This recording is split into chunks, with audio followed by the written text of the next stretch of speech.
He photoshopped a snake into...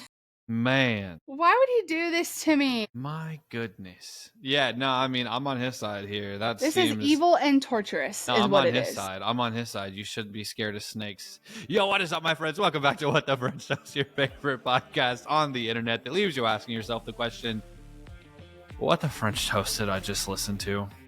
And this episode, I have a feeling, is going to be very, very much a captivation of what exactly I just said. Megan is currently freaking out about snakes, and I'm Skyler. This is just a continuation of last week. If you were here, you heard the snake story, and it's continuing. Everyone is torturing me because of my fear of snakes that is apparently much more severe than I had anticipated that it was. And it's rude and evil. And I never take Steven's side over yours, even though that's how I literally started off this topic. Anyways, guys, listen. WTFT podcast. Whoa. Let me try. WTFTpodcast.com/shop. Get your summer merch. We've got new stuff coming already, or new stuff out, new stuff coming. It's going to be so much fun. And you can use the code SUMMER25 to get 25% off of any merch on our site. You're going to love it. It's going to be great. It's going to be beautiful. It's going to be awesome. And I can't wait for you guys to see. We have better merch. We have cool shirts.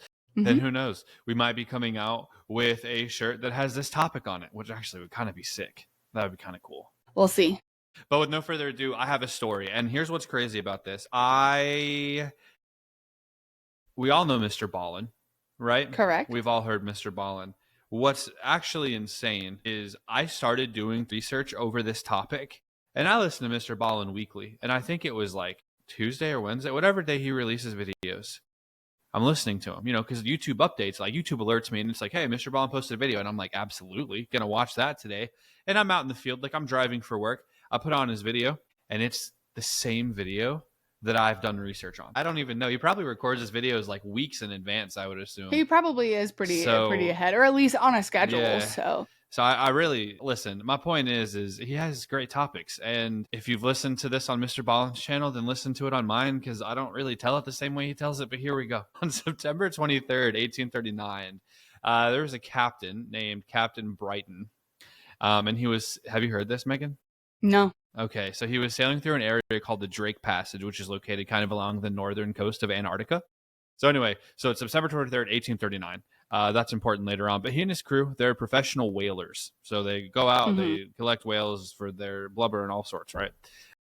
So they had gotten to the Drake Passage because it's a pretty untouched area just due to the fact that nobody ever really sailed there. Due to the harsh weather conditions, it's super frigid temperatures, etc. Genuinely just not safe passage for boats, even nowadays, let alone back in 1839.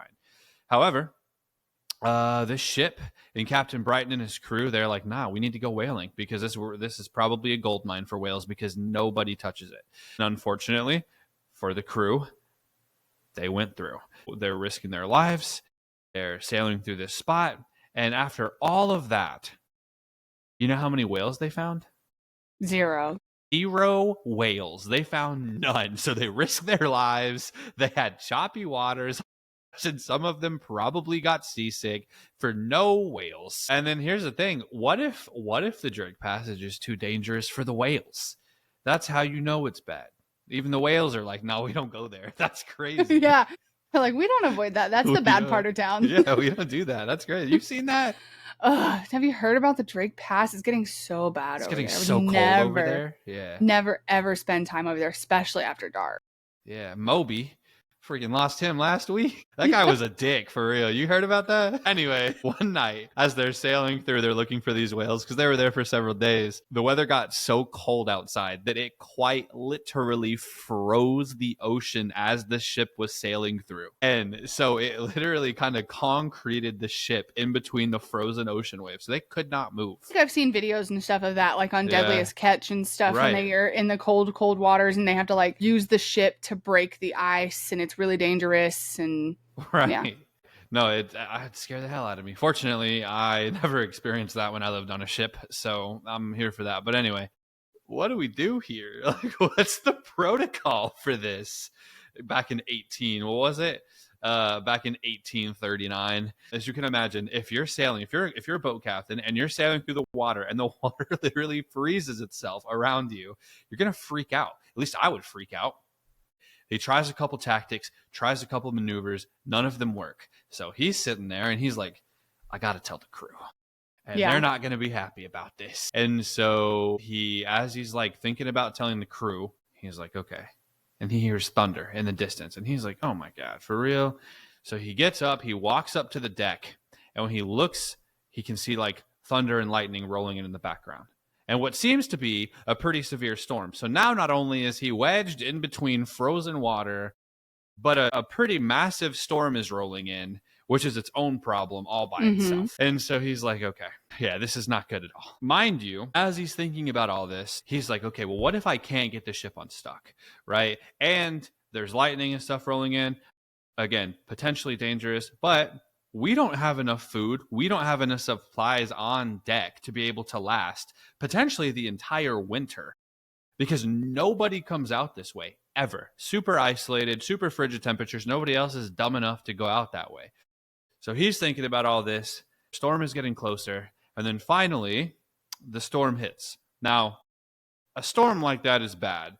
But in this situation particularly, the storm actually helped Captain Brighton and his crew out, because the storm was so strong that it ended up breaking the ice around the ship, making the ship free again. Okay. So now Captain Brighton is like, oh, thank God. So then he starts sailing through. So they're sailing through overnight. Fast forward to the next morning. They're still sailing over Drake's Passage, kind of navigating their way around, whenever Captain Brighton looks up at one point and he's just kind of thinking, he's like, man, we have a big decision on our hands, right? Because we just got stuck in between water that literally froze around the ship. While on the other hand, this trip was not cheap. So he's got a big decision on his hands. And unsuccessful thus far. He's like, do we turn around? Do we head home?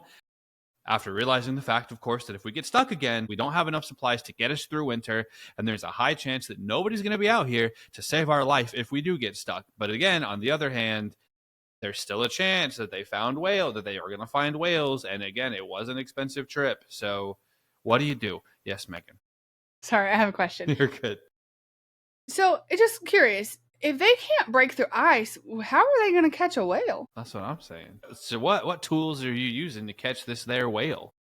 I mean, if you can't break, granted, I know ice is like ice, right? And on an ocean, I'm sure it's very thick, and, for it to be cold enough for it to freeze anyways, like it's got to, it's going to be a whole big thing.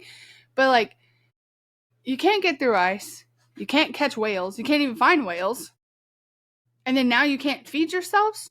And now what? Now you're still contemplating about turning around?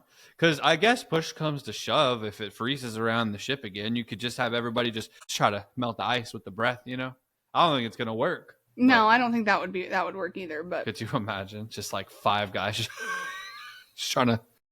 No? Okay. Well, back in those days, a ship crew was a lot of people. 25 guys just... Yeah. To no avail. You're going to die. Anyway, so he's trying to figure out what to do. Thinking it through, contemplating in his little captain's chambers, and all of a sudden he kind of looks up. And as he's looking up, he kind of sees what seems to be like a black shadow up in the distance. But it's kind of like one of those black shadow stories. Like, I don't know if I saw it or not, right? Like the water's choppy, whatever the case. So he looks back down, he's still contemplating, and he looks up again a little bit later. This black object is now very clearly, he did see it, and it is a little closer now. So he's like, oh, okay, yeah, no, there is something there. So he's like, you know what? I'm going to sail a little closer. Still trying to figure out what I'm supposed to do here. Still trying to figure out if I'm supposed to go back or stay. So whatever. Just going to pull up a little closer. So as he gets closer, he realizes, oh, ship. Well, there's a whole other ship out there. Oh, ship. Oh, ship. And so he's like, first of all, first feeling in the man's head is, why is there another ship all the way out here? Like, we're crazy for coming out here. What are they doing? And then his second thought is, oh, there are other whalers too. That's why we haven't seen any whales. They're freaking competition. No, my assumption would have been pirates. Well, maybe. But I'm guessing that's what he's thinking. Back then he's probably like, yeah, no wonder we haven't found any freaking whales. Yeah, these people taking all the whales. Right. These son of a... Gotta keep on trucking. Anyway. It's not like it's hard to find a whale. Other than it being a big, vast ocean, but it's not like they're hard to spot once you are near them. Once you find them, yeah. He gets closer, and when he gets closer, he realizes that it's not a whale ship out there, but it's a schooner. And a schooner is a type of sailing ship that has 2 masts, kind of designed more for like nimble speed, kind of sailing. And when he realizes that what it is, he's also kind of looking at it. He's like, oh, the ship's kind of like beat up a little bit, right? Like still saleable. Certainly doesn't look like it should. And so as he realizes that, he's like, okay, well, maybe they got stuck out here too. Like, because obviously that happened to us just the other day, you know, like, well, yesterday morning, like what? We were stuck in the water. So maybe that happened to them too. Captain Brighton and his crew, he takes about 4 of his men. They gather some supplies. They put it in their dinghy. They lower the dinghy into the water. And then they paddle over to the ship that they had just recently discovered. So as Captain Brighton and his crew were getting closer to this new ship, he could see through the portholes, right? So for those of you that don't know what portholes are, they're basically little circular windows kind of at the bottom, like at the bottom of the ship. You can kind of see through, and they lead to, you can see through to the like cabin areas on the ship. He can see through the portholes, and when he looks through these portholes, he can see people inside the ship. They're playing cards, they're eating, they're laughing together, having a great time. And so he's like, oh, okay, cool. So Captain Brighton starts shouting at them, right, to try and get their attention, because he's like, hey, we're here, you know, blah, blah, blah. So he starts shouting at them, trying to be like, hey, you know, we're here to help. But nobody would respond. And it's probably, he's thinking, you know, well, hey, they're probably laughing, cheering around, having a good time. It's like, okay, cool. And so he's kind of scanning this new ship, this schooner, and he looks over and he sees that there's a ladder going down into the water. So he's like, all right, cool. So they paddle their dinghy up to the ladder. And then one by one, Captain Brighton and his 4 men, they one by one go up this ladder. When they get on the deck of this ship, they're looking around. Everything seems to be in decent condition on the ship, right? There's nothing crazy wrong with it, seemingly. They're walking around. They're trying to explore. You know, he's trying to call out, introduce himself, but he sees no one. He's not seeing anyone, which is weird because he obviously knows there are people on this ship. He just saw them playing cards together. He's walking around, Captain Brighton is, and all of a sudden he sees what he would assume to be the captain's quarters of this new ship. And so he's like, okay. And so Captain Brighton walks up, knocks on the door, no answer. So he starts shouting again, hey, you know, sorry, I'm, you know, from another ship. We saw you guys. We have some supplies for you. We got stuck last night. We were wondering if you're okay. No response. So he knocks one more time, kind of tries to introduce himself. No response. So he eventually just opens the door. The door was unlocked. So when he opens the door, he sees a man sitting at the very back. And that man is very clearly writing something down on a piece of paper. So, but obviously, like if you don't assume there's anybody in the room. So whenever you open the door, he's like, hey, sorry, sir, my name is Captain Brighton. We have some supplies for you. We didn't know if you were stuck, trying to make sure you're okay. You know, hopefully we're not intruding. The guy doesn't even turn. He just keeps writing on the paper. He doesn't even turn around or acknowledge that he saw them. So Captain Brighton is like, he like turns back to his crew and he's like, you guys seeing this? Like, am I crazy? Like, you guys see him, right? And they're like, yeah, dude, we see him. He's crazy. He's like, okay, cool. He calls out again and he's like, hey, man, sorry to bother you. I just want to know if you guys are okay. We could be on our way. I'll get out of your hair. The guy just doesn't even acknowledge him. He just keeps writing on this whatever book or piece of paper or whatever. So Captain Brighton slowly starts walking into this room. The whole time he's walking through, he's still trying to make contact with this guy and still trying to talk to him some way, somehow. And the guy still never responds. So eventually, Captain Brighton gets so close to this guy that he looks down and he can see what the guy is writing on the piece of paper. And there's 2 things that initially stuck out to him, right? Mm-hmm. The first thing is what the captain of this ship had wrote was, quote, trapped by icebergs, despite all efforts, the fire went out last night, no hope remains, end quote. So now Captain Brighton sees that, and he sees the man who just wrote that, and he's like, hey, we're trying to help you. Are you okay?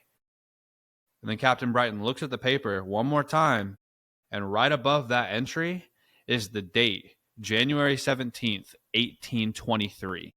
Which was 16 years prior to the day that Captain Brighton was standing in that ship. And so Captain Brighton takes a step back and he's like, what in the hell? And so he kind of looks and he realizes that the captain he's looking at was frozen to death. And right before he froze, the last thing that he did was write that sentence. And he just froze to death and died.